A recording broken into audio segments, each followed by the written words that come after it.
Vanakkam, Professor KG Moodley. I am so humbled to be having this interview with you today.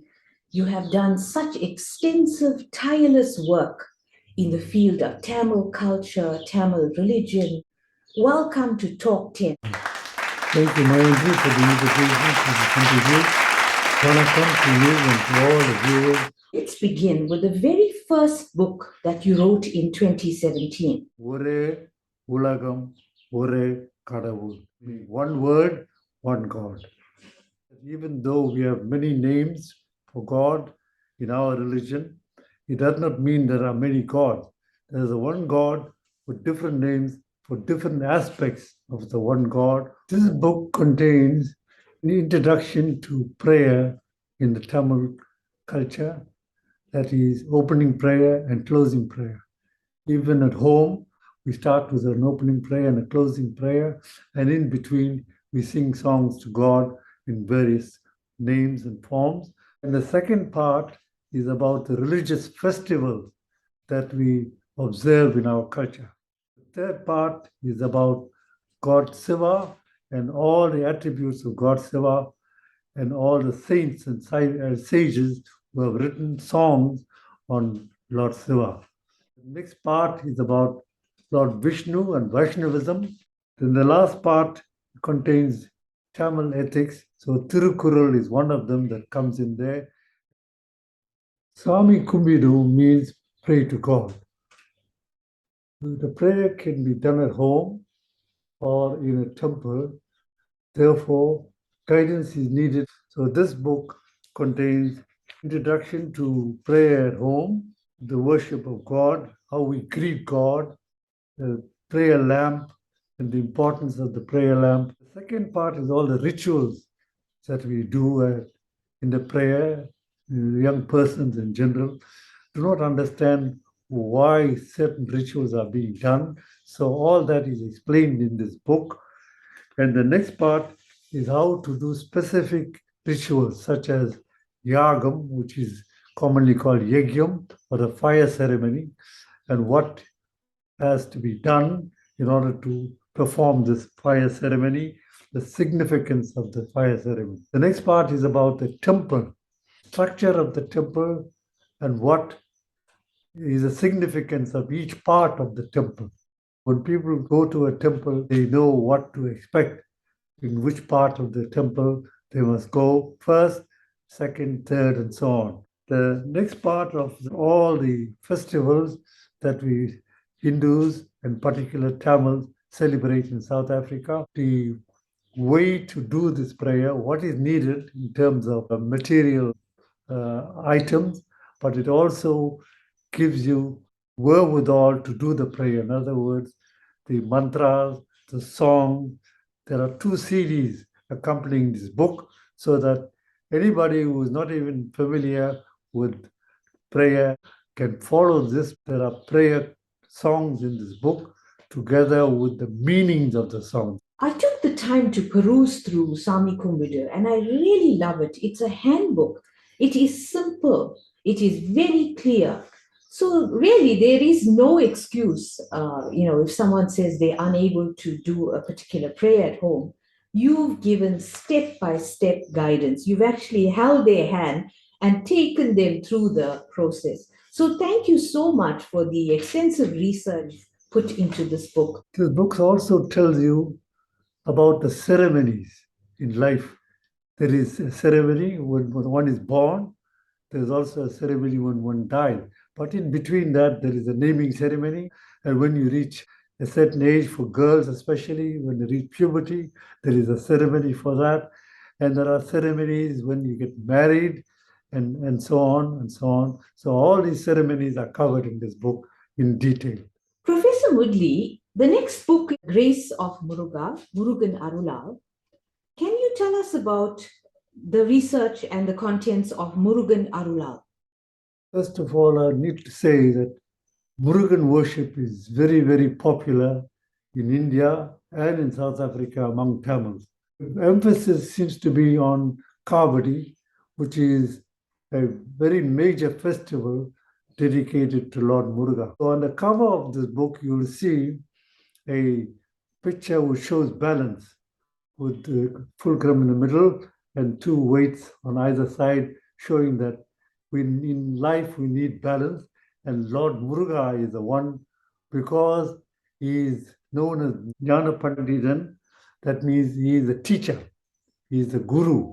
So this book tells the reader all about the different sages and saints who have written songs and philosophies on Lord Muruga. These songs have been written in transliteration in this book. So anybody who does not know how to read Tamil, read the transliteration and sing the song, because there are two CDs accompanying this book. The major part of this book has a CD on those songs which have been sung by a specialist temple singer called a Vodua. Further to what I said about Murugan Arullaal, about the grace of Muruga, I would like to mention that there are 6 temples dedicated to Lord Muruga. Significance of this is that when we pray to Lord Muruga, our 6 senses are accentuated to the extent that we understand how to live in this world in a balanced way. So it's very important to know what each of those 6 temples stand for, and this book gives you in detail the location of those temples, what those temples stand for in terms of one of these 6 senses. Have you had the good fortune of visiting many of the Muruga temples in India? Yes, I visited all 6 of the Murugan temple. One is from the very north of Tamil Nadu, and the other one is on the very southern tip of Tamil Nadu. Most of them are on hilltops. So some people find it difficult, but to climb all the stairs. But what the temple authorities have done, people can go by cable car to the top of the hill and do their prayer. 2 most famous saints that have promoted the worship of Lord Muruga are Arunagirinathar and Pamban Swami. Arunagirinathar sang songs called the Thirupugal. Pamban Swami wrote Shanmuga Kavasam. The Shanmuga Kavasam, Shan means 6, Kavasam means protection. So it's a 6-fold protection of God for the devotee who is singing this song. If anyone can sing this every day, you'll get perfect protection throughout your life. That is what is important about the Shanmuga Kavasam. There are many singers who have recorded songs on Lord Muruga. This Ramani Ammal is one of them. This KG Moodley is another. There are very, very many singers who have sung to the glory of Lord Muruga. Tell us about the last book, Govinda. 2 mainstreams in Hinduism. One is called Saivism, the other one is called Vaishnavism. In Vaishnava prayer, Lord is known as Vishnu, but he has many other names, and a very, very common name is Govinda. This book covers, you can see the symbol, icon for Lord Vishnu is in the front of this book. A very popular song on Lord Vishnu have been recorded in this book. So there's 2 CDs on this. The one CD was recorded by a temple singer in India, and that covers all the classical songs sung to Lord Vishnu. Another CD also, which covers the bhajans, which are commonly sung during the month of Purutasi in South Africa. These songs have been recorded by Mrs. Saami Kumbidu in a very easy way to sing. Anybody can sing this song and get the blessing of Lord Vishnu. Each deity in our religion is associated with the vehicle. Now, for Lord Vishnu, the vehicle is the Garuda, the bird. There is a song which is called the Garuda Pattu, means 10 verses dedicated to Lord Vishnu. This book has got the song, has got the meaning of the song, and has got the song recorded on a CD by a temple singer in India. So everything is there for you to learn this song and sing it. The Garuda Pattu, we've got 10 verses, as I said, but it's a dedication to Lord Vishnu, who is the protector. If we sing this Garuda Pattu, we'll get the protection. Professor Moodley, we've come to the conclusion of this interview. Share with us your thoughts for the future generation. As you know, I've always been interested in children learning our culture and our religion. It is important for the parents to pass on this culture to the children. These books will be of immense value to the parents. There are many young people who are interested, but there is no material for them to learn this very easily. So this book is very, very simply written, and all of the other books that I've mentioned have got information in the book which are written in a very simple way. But then it's the duty of the parents to pass on this thing, because what is said in Tamil is Tottil Pazhakam Sudugadu Varai, means what is learnt in the cradle will last till the grave. Parents must make it their duty to educate our children also in the culture to which we belong. The children must be guided, and if there is a prayer at home, prayer must be done in a way in which children learn something. So these books will be invaluable in giving you information which has been researched. It's not just information which has been picked up randomly. It has been researched. I've been to India for 5 times, and I had personal contact with these Vodawar, and what is in these books is what is being tried and tested over many years. So you do not have any doubt about the information.